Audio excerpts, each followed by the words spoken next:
काब दुनिया जी दुआ ना है गुनी सिर्फ अल्लाह जी रज़ा गुनी आ छो त जिक्र आहे ही अल्लाह जी रज़ा जे हासिल करण जे लाइ ताकि तव्हां दुआ घुरो त वरी रज़ा अल्लाह जी वठो तंहिंजे करे तव्हां असांखे पंहिंजे नियतुनि जो पंहिंजी दुरुस्ती हुजणु घुरिजे। हज़रत इमाम बुखारी रज़ी अल्लाह ताला अन्हु जेका पहिरीं हदीस पाक आंदी आहे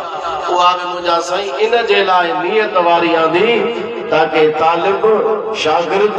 पढ़ण वारो हासिल करण वारो इन किताब खे पढ़ण खां पहिरियां पंहिंजे नियत खे ठीक करे वठे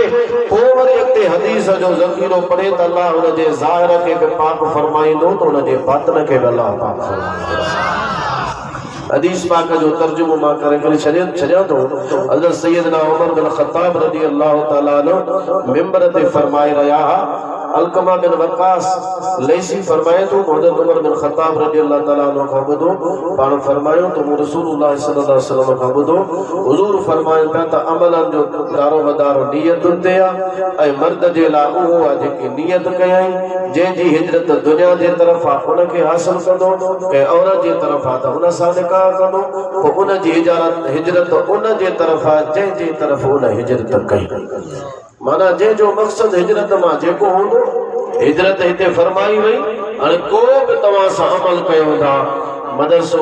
जोड़ायूं था ठहरायूं था हलायूं था हिन महफ़िल में अचूं था तामुल कयूं था जेका असांजी नियत हूंदी उन नियत खे ॾिसी करे उन जे मथां सवाब मुरतब थींदो। तंहिंजे करे नियत कॾहिं ईअं बि थींदो आहे त हिकिड़े अमल में केतिरियूं ई नियतूं थींदियूं आहिनि पोइ जेतिरियूं नियतूं भलियूं हूंदियूं ओतिरा अलाह सवाब अता फरमाईंदो। शेख अब्दुल मुहद्दिस देलवी रहमतुल्लाह अलैह मिशकात शरीफ जे शरह में लिखियो आहे इन हदीस जे हेठां फरमाए थो हिकिड़े माण्हूअ जो मस्जिद में अचण जो इरादो आहे नियत कई वञा तो नमाज़ पढ़ण जे लाइ ठीकु आहे नमाज़ पढ़ण जे लाइ आयो हुनखे सवाब मिलंदो पर जेकॾहिं हुन में घणियूं माण्हू नियतूं करे मां मस्जिद वञा थो या नियत करे अल्लाह जी रज़ा जे लाइ अलॻि सवाब मस्जिद जो दीदार कंदुसि अलॻि सवाब मुस्लमाननि सां मिलंदुसि अलॻि सवाब उन्हनि खे सुन्नत मुताबिक़ सलाम चवंदुसि अलॻि सवाब उन्हनि खां वेही करे सिखंदुसि अलॻि सवाब उन्हनि खे वञी का हदीस या शरई मसइलो सेखारींदुसि उनजो अलॻि सवाब मुस्लमाननि सां दीनी इस्लामी कचहरी थींदी उनजो अलॻि सवाब मस्जिद में एतिकाफ़ जी नियत सां वञी वेहंदुसि अलॻि सवाब माना जमात सां नमाज़ वञी पढ़ंदुसि अलॻि सवाब माना जेतिरियूं माण्हू नियतूं कंदियूं कंदो अमल त उनजो हिकिड़ो आहे पर नियतूं उनजूं घणियूं आहिनि अल्लाह उनखे उनजे नियतुनि खे ॾिसी केतिरा सवाब अता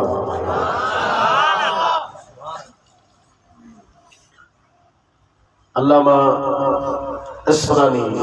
इस्फराइनी बुखारी शरीफ जो शरह लिखियो आहे उन में इन हदीस जे हेठां लिखियो आहे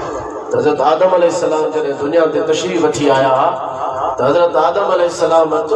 जानवर हिकु पहिरियां ई हा ख़ल्क़ ॿी ताबाद हुई इंसान बाद में हज़रत आदम अलैहिस्सलाम पहिरियां आया हरण आया हज़रत आदम अलैहिस्सलाम हरण जो हिकिड़ो टोलो आयो अल्लाह जे नबी सां मिलिया खिदमत में हाज़िर थिया अल्लाह जे नबी फरमाए छो आया हो सही तुंहिंजी ज़ियारत जे लाइ फरमाए अच्छा ये पुठीअ ते खणी हथ जो घुमाई त हरण में हेठां मुश्क वारो दुल जंहिंमां मुश्क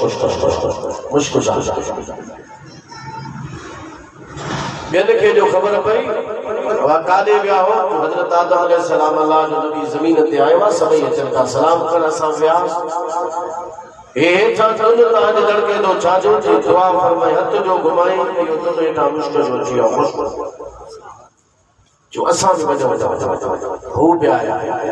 हाणे हू छाजे लाइ आया हो त आया हा ज़ियारत जे इरादे सां छो त हुनजी इरादो जितां हलिया हुतां हुनजो उतां खां हुनजो इरादो ज़ियारत जो पर हिन जो इरादो कहिड़ो असां बि मिली अचूं हे दुलो वठी आया असां बि मुश्क वारो दुलो वठी अचूं आया अल्लाह जे नबीअ जे हुज़ूर में अल्लाह जे नबी फरमाए छाजे लाइ आयो साईं तुंहिंजे ज़ियारत मेहरबानी आया होता हे भी वापस मोटिया हाणे पोयनि पेरनि खां पुछो त यार असां तव्हां सां मेहरबानी थी असां सां कुझु बि कोन थियो तव्हां में मुश्क दुन में दुन वारो मुश्क अची वियो असांखे त कोन मिलियो जे बाबा तांजे नियत असांजे नियत में फर्क हो असां दुन वठण कोन वियासीं मुश्क वठण कोन वियासीं असां वियासीं हज़रत आदम जे सिर्फ़ दीदार ते सुभान अल्लाह तव्हां विया हो मुश्क जी दुन जी नियत करे तंहिंजे करे ख़ालिस खुदा जी नियत कान हुई पोइ असांखे उहो मिलियो अजर उहो मुश्क मिलियो तव्हांखे कोन मिलियो हरकत वरी अहिड़ी थी जो अॼु सूदो उन्हनि हणनि जे नसुल में हिकिड़ा अहिड़ा हण जिन में मुश्क अचे थो ॿिया अहिड़ा हण जंहिंमें मुश्क नथो अचे हुननि जो बि नसुल हले थो हुननि जो बि नसुल हले थो हुननि जे वॾनि खे नियत जो अहिड़ो त फिल्म मिलियो जो अॼु ताईं ऐं क़यामत ताईं उन्हनि जे नसुल में दुआ जी बरकत हलंदी रहंदी ऐं मुश्क जो दुन कोन हलंदो